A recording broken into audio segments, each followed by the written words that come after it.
Good morning, You Can Heal family. Welcome back to Second Kings. We're going to start chapter 1 today and see what this book has in store. My name's Shena, and I thank God that I'm able to see and to read and to just be in the presence of the Lord for this time with you.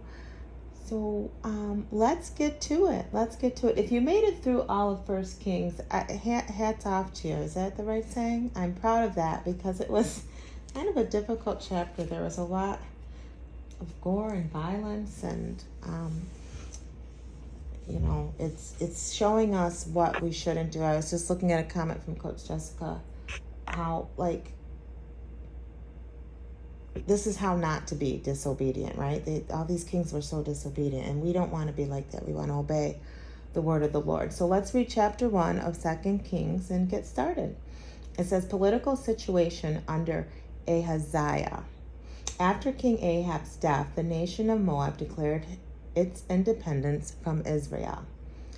One day, Israel's new king, Ahaziah, fell through the lattice work of an upper room at his palace in Samaria, and he was seriously injured.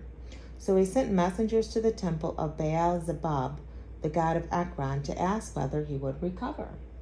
But the angel of the Lord told Elijah, who was from Tishbe, "Go and meet the messengers of the king of Samaria and ask them, 'Why are you going to Baal-zebub, the god of Ekron, to ask whether the king will get well? Is there no God in Israel? Now therefore, this is what the Lord says. You will never leave the bed on which you are lying, but you will surely die.'" So Elijah went to deliver the message. When the messengers returned to the king, he asked them, "Why have you returned so soon?" They replied, "A man came up to us and said, 'Go back to the king and give him this message from the Lord. Why are you sending men to Beelzebub, the god of Ekron, to ask whether you will get well? Is there no God in Israel? Now since you have done this, you will never leave the bed on which you are lying, but you will surely die.'" "Who was this man?" the king demanded. "What did he look like?" They replied, "He was a hairy man and wore a leather belt around his waist." "It was Elijah from Tishbe," the king exclaimed. Then he sent an army captain with 50 soldiers to arrest him. They found him sitting on top of a hill. The captain said to him, "Man of God, the king has commanded you to come along with us."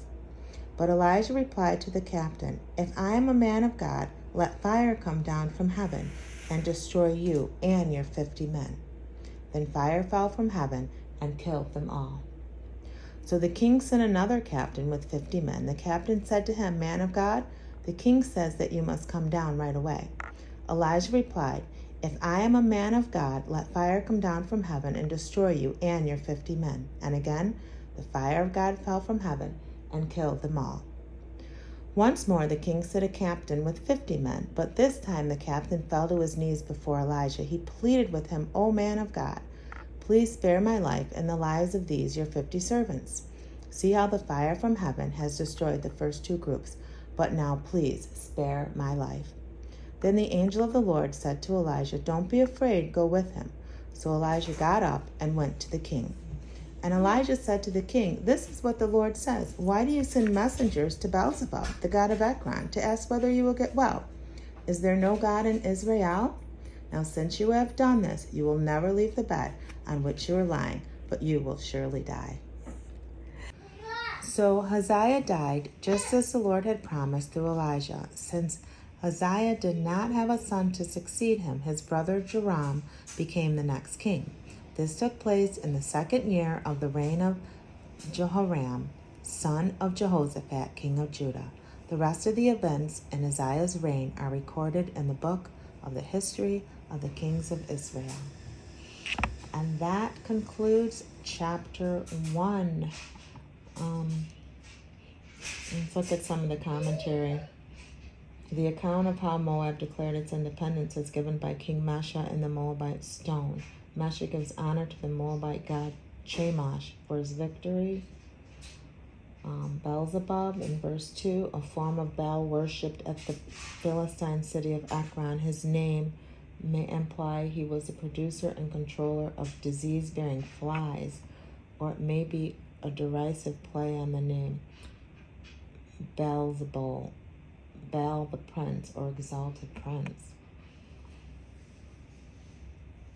What? The command, come along, called for the prophet of the Lord to be submissive to the adulterous king Ahaziah. Oh. I don't know. What did you guys think about this 50 men, and God says you must come down right away? And they came down, and then the fire of God fell from heaven and killed them all. Did anybody follow that and know what was going on? Let me know in the comments. Let me know in the comments. Hey, I'm going to be honest. History was not my thing in high school. You know, I don't even think I took any history college courses, so I keep admitting and confessing. Sometimes I get a little lost. But hey, we're going to keep reading and hearing the word. So thanks for joining me today. Please come on back tomorrow. Like the video, hit the notification bell, and try to read every chapter along with me of 2 Kings. All right, we'll talk soon. Always remember, true healing begins with self-love. Why? Because God is love and He lives on the inside of you. Bye.